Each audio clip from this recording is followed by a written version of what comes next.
Hello mga people! So for today's video, dadalhin ko kayo sa Quezon City Circle. Isa lamang po ito sa mga patok na pasyalan dito sa Metro Manila na hindi lamang pang pamilya, kundi pang barkada, pang jowa, kung meron ka nun. O pwede din po sa mga bata kasi ang dami po mga bata dito na pupunta. So ayan, nasa entrance po yan. So pagpasok po ninyo, mismo dyan, marami po kayong stall na madadaanan ng mga fast food, ganon. And then, ito, yung dito na po ito sa, nila, parang plaza na nila. Ang daming tao, guys. Parang patok na patok talaga siyang pasyala ng mga bata kasi yung mga iba dito nakikita ko nagkakamping sila. Kasama buong pamilya, ganun, mga bata, naglalaro sa park. Ang ganda po talaga dito, lalo na po paggabi.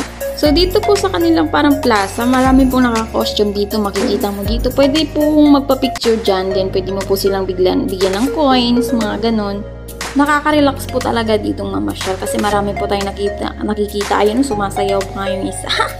Ayan, so nakikita nyo, buong family sila, nagpapapicture. Dalhin nyo na yung mga kamag-anak nyo dito, guys, mga pamilya nyo, ganun. And then, ito talaga yung sadya namin dito. Punta tayo sa Pedal and Paddle.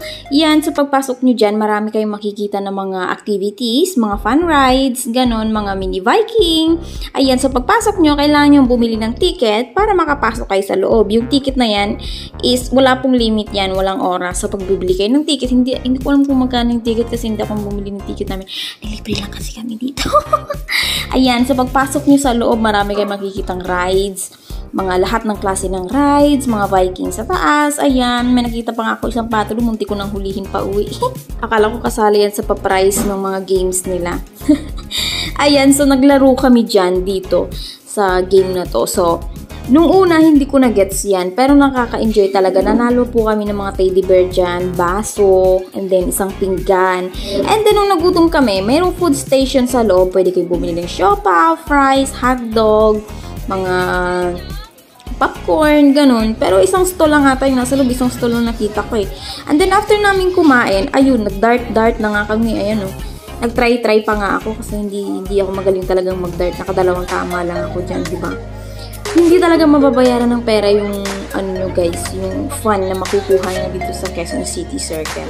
Perfect na perfect talaga for family bonding. Kung hinahanap nyo is bonding for family, dalhin nyo na yung buong pamilya nyo dito. Mag-e-enjoy talaga yung mga bata.